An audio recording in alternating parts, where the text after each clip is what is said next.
The homogeneous differential equations అండి. What is a homogeneous function? Homogeneous function అంటే ఏంటి అని తెలుసుకున్న తర్వాత we can better approach for this homogeneous differential equation.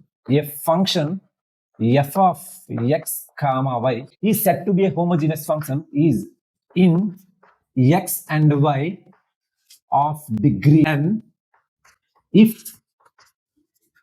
f of function of kx comma ky is equals to k power n f of x comma y.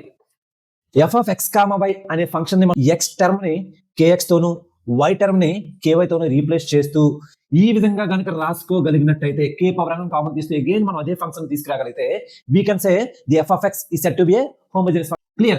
Where very important observation ఏంటంటే where power n is called degree of a homogeneous function. We will try to observe about the homogeneous differential equation. Right?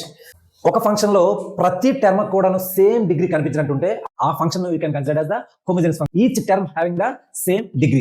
So అలాంటి దాన్ని మనం homogeneous function గా చెప్పుకోవచ్చు. Similarly a homogeneous differential equation, a differential equation is said to be a homogeneous differential equation if each term in the differential equation having the same degree. ఒకే రకంగా degree కనిపించినట్టుంటే ప్రతి term కూడా we can consider it as a homogeneous differential equation. Differential equation said to be A homogeneous differential equation, homogeneous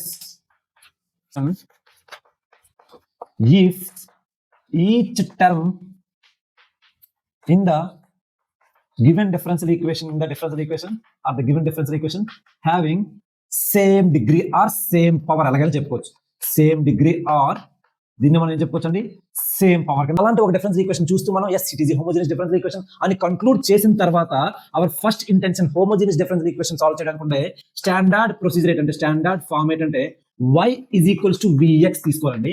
దీని అంటే ఈ y is equal to vx అనే equation 1 ని we will differentiate with respect to x. So what dy by dx equals to d by dx dx. So derivative of uv format లో ఇక్కడ మనం 2 equations గుర్తుపెట్టుకోవాలండి. ఒకటి y is equal to vx, రెండు dy by dx plus x times of dv by dx.